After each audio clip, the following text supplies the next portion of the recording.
இருக்கிறார்கள். சரி. 30 கோடி தேவர்கள், 48,000 கோடி ரிஷிமார்கள். 48,000 கோடி ரிஷிமார்கள் எல்லோரும் ஆதிவெள்ளி கையிலே விழுவிருக்கா. ஆமா. பார்விடல் யார் இருக்கா? பார்விடல் மச்சான். இல்லப்பா. யாரு? பச்சை மாலியன் பெருமாள் லட்சுமியுடன் பள்ளி கொண்டிருக்கிறார். லட்சுமியுடன் பள்ளி கொண்டிருக்கிறார். அப்ப நாராயணன். ஆமா. சரி. பிரம்மலோகத்துல யார் இருக்கா? யாருதான் இருக்கிறார்? நான்முகனும் கலைமகனும் பள்ளி கொண்டிருக்கிறார்கள். கலைமகனும் நான்முகனும் பள்ளி கொண்டிருக்கிறார்கள். ஆமா. சரி. தெய்வலோகத்தில் தெய்வலோகத்தில் யார் பள்ளி கொண்டிருக்கிறார்? இந்திரனும் இந்திராணியும் பள்ளி கொண்டிருக்கிறார்கள். சரி. இப்படி எல்லோரும் கொலுவிருக்கும் போது கொலுவிருக்கக்கூடிய வேளையில ஆண்டவனாகப்பட்ட சிவபெருமான் தினந்தோறும் நம்மளை போல படைத்த மானிட மனுக்களுக்கு படியிழந்து வருகிறார்கள். படியிழந்து வருகிறார்கள் படைத்த பகவானும். ஆமா. நாட்டில் உள்ள மக்களுக்கு எப்படி எப்படி எல்லாம் படியிழந்து வருகிறார்? எப்படி எப்படி எல்லாம் படியிழந்து வருகின்றார்? நாளின் நல்ல தினை எடுத்து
சிறிய உயிர் சிற்றெரும்பு முதல் பெரிய உயிர் மலையானை வரை சிறிய உயிர் சிற்றெரும்பு முதல் பெரிய உயிர் மலையானை வரை படி இழக்கின்றார். ஒரு உயிர் தப்பிடாம படி இழக்கிறார். ஒரு உயிர் கூட தப்பிடவே கூடாது. உனக்கு என்ன படி இழந்தாரு? இன்னைக்கு பாத்தீங்களோ ஆன தடம் போல பூரி சைஸ்மா. பூரி எங்கேயாச்சும் இப்படி பாத்துருக்கீங்களா? ஒரு நாள் பாத்துருக்கேன். உள்ளங்கை சைஸ். ஆமா. நம்ம தாளகாரி முழு சைஸ்ல பூரி பாத்துருக்கோம். முழு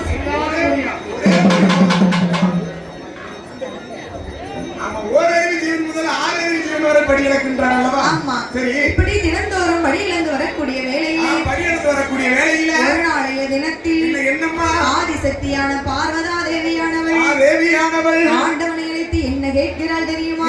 என்னம்மா கேட்கின்றாள்? ஆண்டவனே பகவானே ஆதிசக்தி வார்த்தை கேளோ. ஆண்டவனே பகவானே ஆதிசக்தி வார்த்தை கேளோ. ஆறில் உள்ள படியிழப்பை பார்வதியால் பார்க்க வேணும். ஆறில் உள்ள படியிழப்பை பார்வதியால் பார்க்க வேணும். உலகில் உள்ள படியிழப்பை உத்தமியால் பார்க்க வேணும். உலகில் உள்ள படியிழப்பை உத்தமியால் பார்க்க வேணும். நாட்டில் உள்ள படியிழப்பை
ஒரே சங்கடம். கைலாசத்துல தன்னந்தனியா இருக்கிறாங்க. தனிமையில இருக்கிற தன்மையில இருக்கிற. ஆமா.